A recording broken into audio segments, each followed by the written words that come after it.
Do you guys see Kamala Harris endorse communism?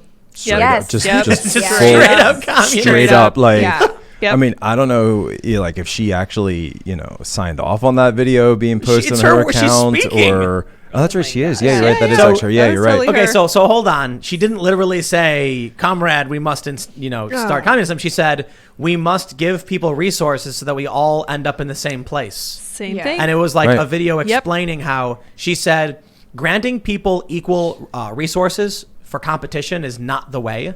We need to give them this equal opportunities so that it results in, we all end up in the same place, equal outcomes. Right. It's like if you give two people rope, that was like the gist of the analogy, and one person is unable to climb. Because they were starting from like a lower platform. Right. But it was the same length of rope to climb up this mountain. Right. Okay. So they always use this argument to justify communism, and you can give two people rope. There will never be identical circumstances. It's impossible. So they try and create a circumstance in the video where one person's lower than the other, and it's like, well, welcome to the world.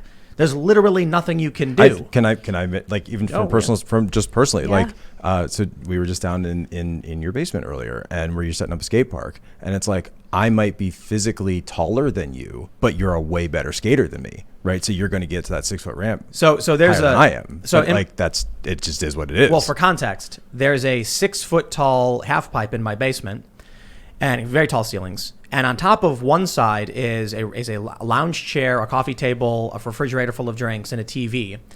And it's called the VIP lounge. The only way to get, if you want to be in the VIP lounge, you need only get into the VIP lounge. Right. Some people are not going to be able to get up that 6-foot ramp because they don't have the skills, or they're not it's basically just about skill for the most part and strength. Can you do it? And I already had people jokingly call me ableist. Yeah. And I was like, that's actually not true, because there's some really amazing wheelchair, I feel like I've seen that. Yeah. Yeah. They would easily get up there and then laugh. Like you can get some ripped guy who can't climb a vert wall, unable to get up there. Yeah. And then you're going to have some dude in a wheelchair up there being like, you need the skills to pay the bills, man. Oh, wait, so you are allowed to climb? As long as you can get up. I don't care how you get up there. Oh. You don't got to go up the wall. Then I'll go up the wall. You just pull yourself up. Yeah. But then people were like, what about someone in a wheelchair? I'm like, I've seen people in wheelchairs go up some pretty, way bigger vert walls. Like, it's just about having the skills to do it. Yeah. So anyway, that kind of flies in the face of the idea of, equal outcomes. Kamala's communism. Right, because there are different, we're actually going further than this, because there are other ways to get up the mountain. Absolutely. But what's also frustrating about the left is not only are they saying, oh, well, if everyone starts from the same place, they must end up at the same outcome, which we know is not true, but the way that they determine whether people are starting from the same place isn't just by looking from where they're starting from. They kind of do the inverse. They look at where they're finishing, and if they're not finishing at the same place, then they assume they must not have started at the same place. Exactly. And that I think is one of the biggest problems, because I as much as possible want to remove barriers to success for everybody, black people, white people, or whatever it is. I think you should have the chance to succeed. The way that the left currently determines whether you have that chance or not is whether you have actually accomplished whatever it may be. And if you haven't, they assume it's oppression. And that gets to the idea of who decides the value distinction of what is that place that everybody wants to get to. Is it a certain salary, or is it a family size, or is it travel, or there's so many different, we live in this amazing world. We really do. There's so much to do. Indeed. There's so much you can have.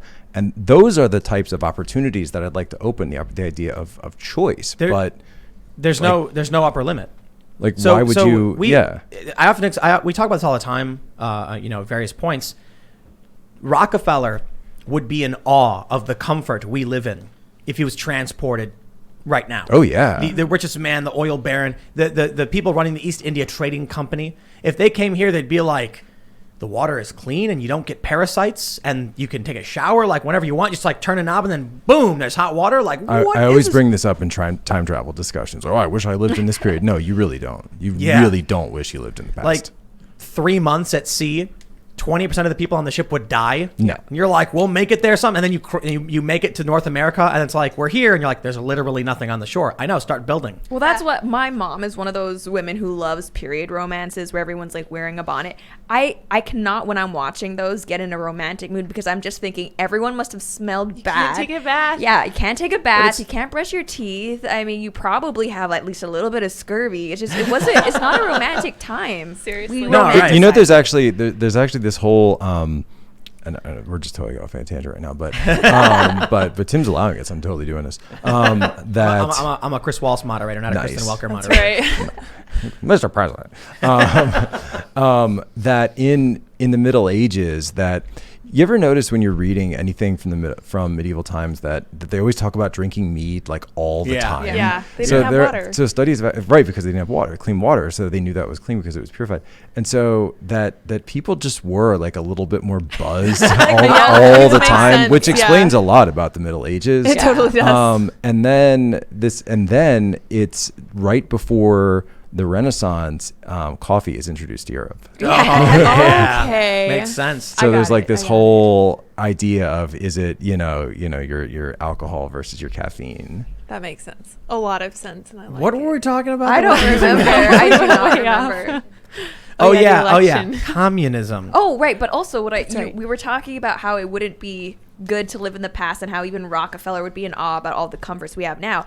I feel like that kind of attitude is why now, have you noticed the left, they love talking about wealth inequality now. They no longer focus just solely on the issue of poverty or standard of living. They talk specifically about wealth inequality, and I think that's so interesting because everything's great, man. Like, you got poor people with clean running water, showers, refrigerators, and air conditioning. Yeah, thank goodness. And we have poor people who are homeless for sure, and we have people who struggle to pay their rent and get evicted, and there's a lot of problems in this country. I think we can find a way to fix for sure.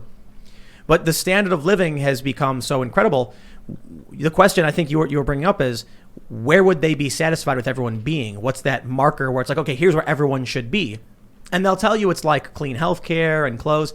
And they give you, they want everyone to have a general middle class standard of living, which is like living like a king for the rest of the world. Mm-hmm. The idea that you could have an apartment, with a one bedroom apartment, clean running water, refrigerator, 2 weeks vacation, clothes, insurance, your healthcare stuff's covered. You're making probably 80 to 100K a year. That's where you'd probably be depending on where you are in the US. You are in like the 0.01% of the world. Right. The average American making like 30 to 40K is the 1% of the world. So I what they're realize basically saying, this is a fantastic thing. I was in Brazil during these protests in 2013. And I went to the favelas, which are the shanty towns. The poorest of the poor live there. They just build randomly on top of each other. And this lady, we were at her house asking her about the protest, what was going on. She had some kids who were involved. And we asked her, we were just talking to her. And she asked me in Portuguese, and they translated, why are the rich people protesting in America? And I laughed, and I was like, no, who? And she mentioned the protest, and the guy was like, oh, she's talking about like Occupy Wall Street stuff. And I went, no. Occupy Wall Street is like young people and, middle class kind of people and like left-leaning people angry with the banks and like the corruption in government. And then they translate it to her, and then she goes, she responds, everyone in America is rich. Right. And I laughed, and I was like, I'm in her favela where the toilet had a pile of human waste going up from like a week because it didn't rain, so they couldn't flush. And yeah, she was wondering why it is that Americans, she wasn't saying, I think it was a translation thing. She wasn't saying all these rich people with monocles and hats were going on, oh, harumph, hey, I demand change. She was saying that Americans are protesting, but they're so rich. Why? Have you read Michael Schellenberger's new book? No. Because he actually talks about that in Brazil a lot and spending a lot of time down there, but from more of a climate standpoint. But he said that when he went to Brazil, that and they were talking about chopping down parts of the rainforest, that he found out very quickly that it wasn't this like mass operation, that it was like mostly just poor farmers looking for more land that they could eke out and clearing it out. And he said, really the best thing that we can do is help raise living standards, introduce technologies, actually create more of an industry around this, so that instead of people having to do it all on their own, that it can be more efficient land use down there. And that will definitely help a lot more than just placing these arbitrary restrictions on everybody. You know, I'm gonna be a little biased. I think it may be that the left in this country doesn't actually want to help anybody. They want to use these things as a carrot dangling from a stick. Vote for me. That's all it says. Vote for me and you'll get what you want. Vote for me and we'll make your life better. They don't actually want to make their lives better, because then what are they going to put on the end of the stick? No more carrot. Yeah, and I think there are a lot of young, like, social democrats or even just flat out socialists out there who believe that capitalism is so evil and so oppressive because they're, I mean, frankly, ignorant of what the rest of the world looks like, right? They're usually from upper middle class backgrounds, and they see a homeless person and they think this is terrible, which it is, but they blame capitalism for it. They still don't understand that, you know, the amount of opportunity and even relative comfort that someone in America, even a poor person, has compared to the rest of the world is still like very great. And that's not to say that capitalism is perfect. It's just merely the best system that we have. If there were a way to do it, you know, it's cost effective. I've always said, like, every high school student should be required to spend 2 weeks in Mexico before they graduate. Well, a lot of well, now everyone's going to call you racist. A lot of religious it's schools nearby. do have, like, service trips and things like that where Yeah. you Just drive in the woods.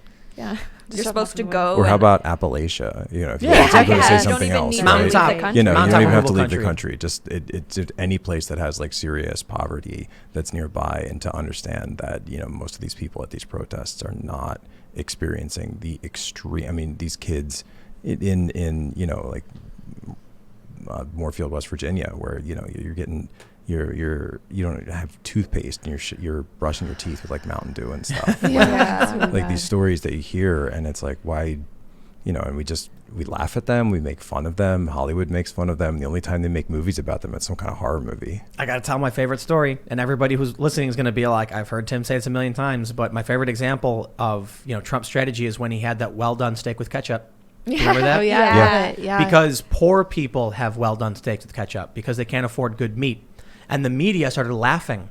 What an idiot. Trump's so dumb. Yeah. Well done with elitist. ketchup. Goodness. And that was basically, Trump got the media to insult the American people. Amazing. And Poor they, people. They did something similar when Trump had those, college kids over, and they were having, like, McDonald's or burgers yes. or Yep. something. Like, we Yeah. got all I these mean- media snobs saying, oh, look, McDonald's. Meanwhile, Americans love Everyone's like, McDonald's. heck Trump, yeah. Trump really does love fast food, though. Like, I don't That's think true. that's Yeah. that's like a strategy on That's really- his I don't part. know. Like, Maybe they have actually been, since he went through COVID and everything, they've actually been trying to keep him on, like, a healthier diet and Big Mac. salads and everything else. But I think I tweeted out this morning that I heard that since today's, like, you know, it's the last day of the campaign, he had a huge breakfast of, like, just bacon and eggs, coffee, Delicious. and Last meal? yeah, and Last just, presidential meal? you Yeah. know, and that he just wanted that energy to go out. But he said that the one, I forget what day it was, a couple of weeks ago, but he had two dinners. Like, he had a dinner before the rally and a dinner after. And Heck it's like, yeah. wow, this This is dude- great. Yeah. I would too. This dude is spry. He is. He has more energy than I do. I'm not even being hyperbolic. I He could totally not does. do the number of rallies he does. I don't. Who could? He did 5 rallies per day, and he Superhuman. talks for what, an hour or 2 hours each time. So I can walk through it. So he woke up in Washington, D.C. yesterday morning, flies to Detroit, does his first rally in Detroit at 11 a.m. How long did he speak? About an hour and a half. He's only supposed to speak an hour. He spoke an hour Holy and a cow. half in snow flurries and, like, icy wind that he was making fun of for like the whole speech. He continues 4 more rallies throughout the day. Ends in Miami, Florida. You know, 80 Right. degrees. 40 Very degrees nice. to 80 degrees. Yeah. Wait, And you see then- that tweet from that guy who was like, it must be Yeah. warmer in Florida. He's not wearing Yeah. a jacket. warmer in Florida because he's not wearing a jacket. Like, these powers of God. Is that Hercule Poirot there Yes, from like- Agatha Christie? Is So this? impressed. Are you about to solve the death on the Nile? Inspector Clouseau, You know? Okay, seriously. so he goes to Miami. Then where? So he goes. Yeah. So overnights, I believe overnights in either Doral or Mar-a-Lago. Then he kind of does the same path backwards. He's doing that right now today, where he started in Florida. Wow. He's going to end up, then makes it to Scranton, Pennsylvania. Then he's going to end tonight in Michigan with a rally that's probably going to start around midnight. Wow. And then he's going back to D.C. after that. So it was Michigan to Florida, then Florida to Michigan, and then back. Yeah, and these So how many in one day? 5 each day. 5 each day for an hour and a half each rally. Hour to hour and a half, yeah. That's more than Tim does. I do about 3 hours and 45 minutes of speaking recorded content every day, and it is brutal. It is very difficult, and most people who do commentary, like the biggest names, do about 3 hours. So I'm doing at the high end or more than most. Yeah, you do a lot. You do a lot. How does Trump do more than me? Like I'm sitting here, He's you on can't his see feet. because whenever she changes the camera, I yawn. He does. Regeneron. Regeneron. Yeah. Regeneron. Do you see the Lincoln Project? I ad? love that. It was Yeah, so it's good. so good. Gosh, I didn't see it. Regeneron. Well, did you see the latest one they did with the kid in the bed? Oh yeah. Like, Oh my goodness. like, and Tanya's here. I mean, she hasn't seen it yet, but they go to the kid and they said, Trump, who won election? Trump. I thought you could only be elected twice. Not anymore. It was a Trump ad. What is this? It's hilarious. I love I also them. Like love I could even- literally, it's literally carpe diem makes me I know. laugh all the time. But it doesn't even make sense because even in like the Lincoln Project's ad, they're acknowledging that people would still vote for Right. Trump. Exactly. Like, Time. That's won. right. Like, So yeah. the nugget of truth is that Trump keeps winning Yeah. elections. Yep. Trump won. So it's like, what reality do you live in where this is the democracy you wanted? Yeah. It was Right. it was a Trump commercial. I Right. love Like, it him was- every it was a time carpe it's a Trump diem to me. commercial. Right. Keep in mind that, if we want to go towards more of a pure democracy standpoint, that if you just want to allow people to keep voting, then the idea of it's arbitrary to say that the American people can only vote for someone for president twice. The founding fathers didn't include that amendment. Yep. Right. in And the for Constitution. these people who want to overturn things, like, I mean, the Gravel Institute blatantly saying Constitution is trash, right? They hate the Electoral College. The idea that you have 2 term limits, like you said, that's much newer. So not that I'm arguing for it. but by I'm not their seriously own- arguing yeah, either, but by I'm their just own saying by their standards, it makes standard, more right? And this sense. this Yeah. actually was this was the Federalists. They said that there's term limits. It's called elections, right? That Right. the people should have Right. the right to choose, and that was just the idea. Yeah, man. I do find it interesting that the executive, like, the administrative branch got term limits before Congress. That's I'm not surprised about yeah. that. That's surprising. Thanks for checking out this clip from the Timcast IRL podcast. We do the show live Monday through Friday at 8 p.m. So come back to check us out when we go live. Don't forget to subscribe, hit the like button, hit the notification bell, and we are also available on all podcast platforms for free if you want to listen to us there. Thanks for hanging out, and we will see you all next time.